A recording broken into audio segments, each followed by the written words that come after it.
morning.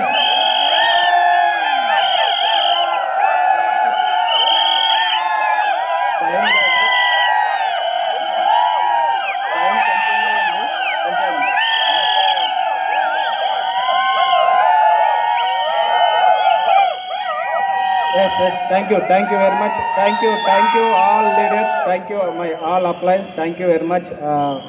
Good morning. So నా పేరు సింహాచారి అండి. బై ప్రొఫెషనల్ ఒక ప్రైవేట్ ఎంప్లాయీగా పనిచేస్తూ నెలకు 13,000 రూపాయలు సంపాదించేటువంటి వ్యక్తిని. కానీ ఈరోజు ఇంత లైఫ్ స్టైల్ చేంజ్ కావాలంటే ఒకటి నేను ఆ రోజు ఎప్పుడైతే వెస్టీజ్ ప్లాన్ విన్నానో ఆ రోజు డిసిషన్ తీసుకున్నా. రాబోయేటువంటి నెల కోసమో 2 నెలల కోసమో కాదు, రాబోయేటువంటి 5 సంవత్సరాల తర్వాత నా లైఫ్ చేంజ్ చేసుకోవాలి. ఎందుకంటే ఇది బిజినెస్లో అప్ అండ్ డౌన్స్ చాలా కామన్గా ఉంటాయి. ఇక్కడ కూడా నేను స్టార్ట్ చేసినప్పుడు చాలా స్పీడ్గా బిజినెస్ చేశా. ఫస్ట్ మంత్ చెక్ వచ్చేసి 2,400 రూపాయలు. నేను 2వ నెల చెక్ 8,000, 3వ నెల చెక్ వచ్చేసి 14,000 వచ్చేసింది. అంత స్పీడ్గా బిజినెస్ చేశా. దాంతోపాటు 3వ నెల నేను బ్రౌన్స్ డైరెక్టర్ 10,000 పీవీతో కంప్లీట్ చేశా. కానీ ఒక్కసారి నాకు ఎక్కడైతే నేను ఒక పెద్ద మిస్టేక్ చేస్తున్నాను నేను మర్చిపోయాను. ఏంటిది అంటే నాకు విన్నింగ్ టీమ్ సిస్టమ్ కావాలి, విన్నింగ్ టీమ్ సిస్టమ్తో నేను పనిచేయాలని చెప్పేసి నాకు తెలియదు. ఆ ఒక్క మిస్టేక్ చేయడం వల్ల నా బిజినెస్ ఎంత స్పీడ్గా గ్రోత్ అయిందో అంతే స్పీడ్గా డౌన్ఫాల్ కావడం స్టార్ట్ అయిపోయింది. కానీ నేను డౌన్ఫాల్ అయినప్పుడు ఎక్కడ కూడా నిరాశ పడలేదు. ఎక్కడ కూడా అప్లయన్స్ అడ్మిషన్లో పనిచేయడం స్టార్ట్ చేశా. అప్పుడు అప్లయన్స్ అడ్మిషన్లో ఉండడం వల్ల నాకేం తెలిసింది అంటే బిజినెస్ చేయడం ఎంత ఇంపార్టెంటో దానికంటే డబుల్ ఇంపార్టెంట్ విన్నింగ్ టీమ్ సిస్టమ్తో కలిసి పనిచేయడం ఇంపార్టెంట్ అని చెప్పేసి ఆ రోజు నేను ఒక డిసిషన్ తీసుకున్నా. విన్నింగ్ టీమ్ సిస్టమ్ కనెక్ట్ కావాలని చెప్పేసి నేను ఇలాంటి ఒక గో గ్రౌండ్ మీటింగ్ వెళ్ళిన డిసిషన్ తీసుకున్నా. ఆ రోజు నుంచి ఇప్పటి వరకు నేను ఒక్క మీటింగ్ కూడా మిస్ కాకుండా ప్రతి మీటింగ్ అటెండ్ అయినా. లాస్ట్కు ఇంట్లో ఫంక్షన్ ఉన్నా సరే నేను మీటింగ్కే ఫస్ట్ ప్రయారిటీ ఇచ్చిన. ఎందుకు అంటే ఫస్ట్ ఇంపార్టెంట్ నా లైఫ్కి ఇచ్చిన తర్వాతే ఏవైనా ఫంక్షన్స్ కానీ దావతులు పెళ్ళిళ్ళు ఎన్ని వచ్చినా కానీ దాదాపు ఒక 2 ఇయర్స్ వరకు నా చెక్కు 1 lakh ప్లస్ ఇన్కమ్ అయ్యేంత వరకు నేను ఒక్క మ్యారేజ్కి వెళ్ళలేదు, ఒక ఫంక్షన్కి వెళ్ళలేదు. అంత కమిట్మెంట్గా పనిచేశా. ఇక్కడ చాలామంది అంటూ ఉంటారు స్టార్ట్ చేసినప్పుడు చాలా ఏమంటారు చెప్పగానే చాలా ఎక్సైట్మెంట్గా ముందుకు వెళ్తూ ఉంటాం. ఎక్సైట్మెంట్ కొన్ని రోజులే ఉంటుంది. కానీ ఆ ఎగ్జైట్మెంట్ ఉన్నప్పుడు కొంతమంది దొరుకుతారు, కొంతమంది దొరకరు లీడర్స్.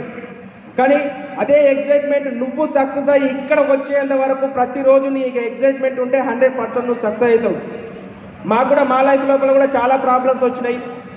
మేము బిజినెస్ ఎప్పుడైతే స్టార్ట్ చేసామో కంపెనీలో ప్రెజర్ స్టార్ట్ అయిపోయింది. కంపెనీలో నువ్వు బిజినెస్ చేస్తావా, నువ్వు చేసుకునే జాబ్ చేసుకుంటావా లేకపోతే నువ్వు చేసుకునే పని చేస్తావా, నీకు జీవితం కావాలా అని చెప్పేసి 2 ఆప్షన్స్ ఇచ్చిండు నా ముంగట.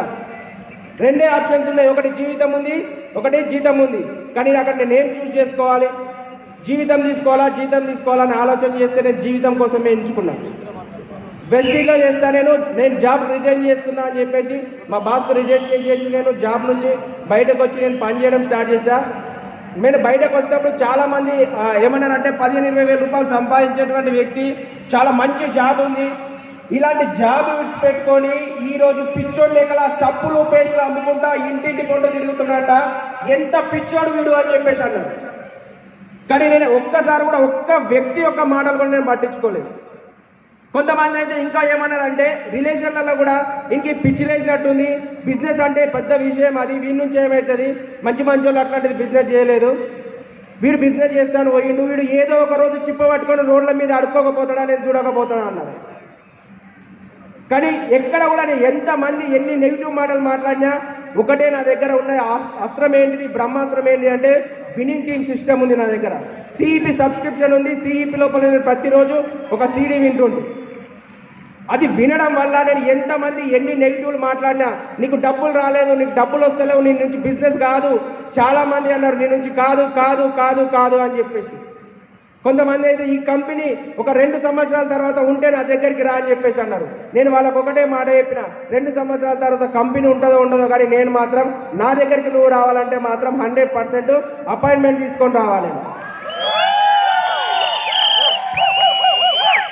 అది అన్నటువంటి వ్యక్తి ఎవరో కాదు, మళ్ళీ నాకు క్లోజ్ ఫ్రెండే ఆ మాట మాట్లాడింది. ఈ బిజినెస్లో రిలేషన్స్ కానీ ఫ్రెండ్స్ కానీ వస్తారు, వాళ్ళ మీద హోప్ పెట్టుకొని మనం బిజినెస్ స్టార్ట్ చేస్తాం. కానీ 100% చెప్తా, రిలేషన్స్ మీద ఫ్రెండ్స్ మీద హోప్ పెట్టుకొని పని చేయకండి. మీ పైన మీరు హోప్ పెట్టుకొని పని చేయండి, 100% సక్సెస్ అవుతారు. ఇక్కడ ఎవరు ఎస్ అన్నా ఎవరు నో అన్నా నేను నిలబడ్డా. నేను విన్నింగ్ టీమ్ సిస్టమ్ నా వెనుక ఉంది, నా అప్లైన్ నా వెనుక ఉన్నాడు. కాబట్టి నేను ఏదో ఒక రోజు సక్సెస్ అవుతా అని చెప్పేసి నేను డిసిషన్ తీసుకున్నా. కాబట్టి నేను ఈరోజు DUCD కావాలి.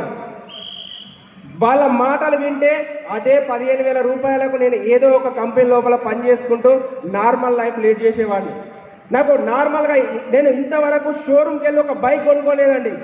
మీరు చెప్తే నమ్ముతారో నమ్మరో కానీ ఇప్పటి వరకు కూడా నేను బైక్ షోరూమ్కి వెళ్ళి బైక్ తీసుకోలేదు. నాకు బైక్ లేదు ఇప్పుడు కూడా. కానీ ఏదో సెకండ్ హ్యాండ్ బైక్ కంపెనీలో ఉంటే దాన్ని రిపేర్ చేయించుకొని నడుపుతుంటాడు. దాని తర్వాత ఏదో చిన్న సెకండ్ హ్యాండ్ బైక్ వస్తే దాన్ని తీసుకున్నాం. కానీ వెస్టీజ్లోకి వచ్చిన తర్వాత ఫస్ట్ టైం షోరూంలోకి వెళ్ళి 8.5 లక్షలు పెట్టి కారు తీసుకున్నాం, మారుతి బెలెనో. ఆర్డినరీ పర్సన్, ఇంతవరకు షోరూమ్ అంటే ఎట్లాంటిదో తెలియనటువంటి వ్యక్తి ఈరోజు ఆర్గనైజేషన్లో చాలామంది కాళ్ళు ఉన్నాయి, చాలామందికి ఆ కాలు తీసుకుంటున్నారు, లక్షల రూపాయల ఇన్కమ్ తీసుకుంటున్నారు. కాకపోతే ఒక్కటే, ఇదంతా సాధ్యం అవుతుంది అంటే నా తెలివితోటి మాత్రం నేను చేయలేను. ఒక ఆర్డినరీ పర్సన్ ఇలాంటి సామాన్య వ్యక్తి చేసినప్పుడు ప్రతి ఒక్క వ్యక్తి కూడా చేయొచ్చు. కాకపోతే ప్రతి ఒక్క వ్యక్తికి రావాల్సినటువంటి శక్తి ఏంటిదంటే విన్నింగ్ టీం ఉండాలి. ఇంకా అది ఉంటే మాత్రమే సక్సెస్ అవుతుంది. చాలామంది ఈరోజు అడుగుతున్నారు, నేను బిజినెస్ స్టార్ట్ చేయకముందు ఒక బిజినెస్ ఎప్పుడైతే స్టార్ట్ చేసిందో అంతకుముందుకి ఏదో వేరే మనీ సర్క్యులేషన్ బిజినెస్ వచ్చిందంట, నాకు కూడా తెలియదు. అలాంటి బిజినెస్ అయినా ఇది కూడా అట్లనే మోసం చేసేదన్నా, జనాలను ఇట్లా చేసేది అట్లా చేసేది చాలామంది అన్నారు. కానీ నేను ఒకటే నేను ఆలోచన చేసుకున్నాను, నువ్వు ఇష్టం ఉంటే నువ్వు చెయ్యి, లేకపోతే నేను చేసుకుంటా. మా మేడం ఒక రోజు ఏమన్నదంటే, ఇట్లా ప్రతి వ్యక్తి దగ్గరికి వెళ్ళి బిజినెస్ గురించి చెప్పి సబ్బులు పేస్ట్లు ఇవన్నీ చూపిస్తుంటే ఒకరోజు మా మేడంకి ఒక కళ వచ్చిందంట. ఏం కళ అంటే, తోపుడు బండి మీద అన్ని కూరగాయలు పెట్టుకొని వెళ్తుంటాడు కదా, ఆ కూరగాయలు పెట్టుకొని ఎట్లాగైతే వెళ్తూ ఉంటారో ఇట్లా మా మేడం కూడా సబ్బులు పేస్ట్లు అన్నీ మన కుకింగ్ ఆయిల్ ఇవన్నీ పెట్టుకొని పోతున్నాం, మనం తోసుకుంటూ పోతున్నాం, ఇంటింటికి అమ్ముకుంటున్నట్టు. ఇట్లా కళ వచ్చింది అని చెప్పేసి అన్నది. రైట్, 4 పయ్యాల బండి మాత్రం వచ్చింది, దాంట్లో 100% ప్రొడక్ట్ కూడా ఉన్నాయి. కానీ ఆ 4 పయ్యాల బండి పైన టాప్ కూడా ఉంది, దానికి ఒక గేర్ ఉన్నాయి, దానికి ఒక స్టీరింగ్ ఉంది. కళలు నిజమవుతాయా కావా? కళలు నిజమవుతాయి, కానీ మనం వాటిని పర్ఫెక్ట్గా నమ్మినప్పుడు మాత్రమే. మేము ఈరోజు నమ్మాము కాబట్టి మేము సక్సెస్ అయ్యాము. ఇక్కడ చాలా మందికి అవకాశం వస్తుంది, కానీ అవకాశాన్ని ఎవరైతే పర్ఫెక్ట్గా ఉపయోగించుకుంటారో వాళ్ళు 100% సక్సెస్ అవుతారు. నేను స్వామి వివేకానంద కొటేషన్స్ బాగా చదువుతూ ఉంటే బుక్స్ కూడా, దానిలో ఒక విషయం వచ్చింది, ఆల్రెడీ వీడియోలో కూడా వచ్చింది. అవకాశం పొందడం గొప్పతనం కాదు, అవకాశాన్ని సద్వినియోగం చేసుకోవడం గొప్పతనం అని చెప్పేసి.